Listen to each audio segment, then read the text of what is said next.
Speaking of going backwards, although the elections are over, we couldn't help but notice a few Minneapolis City Council candidates did political moonwalks from things they may have said or liked in 2020, just small stuff like calling for the abolition of police and defunding police departments. These candidates then advocated for a comprehensive public safety system requiring police.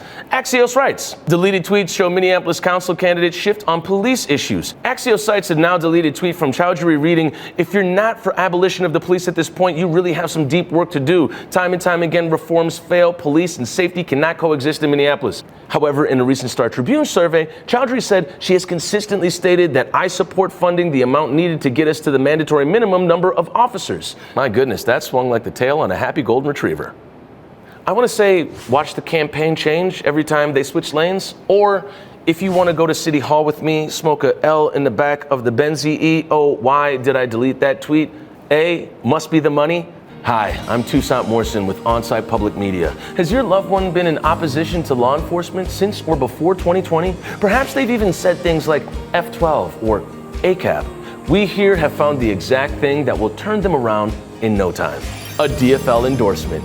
You see, the right may love law enforcement until it gets between them and overthrowing an entire U.S. Capitol, but the left, although they can denounce racist cops murdering black people, it's not economically sound for them to totally abolish the police. Hey, get that ACAB out of here with DFL endorsement. It's where your loved one can use the word progressive, but not have to be progressive. DFL endorsement, because change isn't going to happen overnight. But Irene isn't the only candidate to flip it and reverse it. Her election rival, Luther Ronheim, did a similar thing too. Axios writes, a screenshot of his personal account, now private, shows him liking a 2022 post declaring, reform is worse than useless. Burn this department to the ground and rake the ashes. In his statement, Ronheim blamed clumsy thumbs, saying he may have inadvertently liked a couple tweets while scrolling social media on my phone. He said he opposed the 2021 MPD overhaul measure and has been consistent in supporting both hiring more police and expanding alternative responses. Luther, burn this department to the ground and rake the ashes. Don't tempt me with the good time now. My theory was what really tipped Luther to click on that tweet was the raking part. Guys, I'm all for burning this police department down, but could we at least clean it up a little bit after we do it? Luther Ronheim, he may have clicked like on a tweet calling for anarchy and lawn care, but now he's just about the lawn care. I also love how Luther's like, oops, my clumsy thumbs clicked on that anarchy tweet. Bro, come on now. Luther, stop lying, dog. You know you like the spice.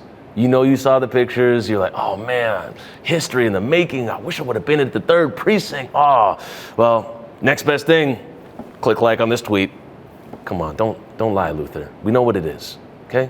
And Luther and Irene aren't alone. Over half the Minneapolis City Council stood on a stage in 2020 in Powderhorn Park calling for the defunding and dismantling of the Minneapolis Police Department and then voted to have millions go back to the cops. This is really a common thing where an elected official says one thing, does another, and then says they didn't mean that thing that they said. Jacob Fry does it all the time. If Jacob says he's going to do something, you should expect him to do the complete opposite and then hold a press conference on how well he didn't do that thing.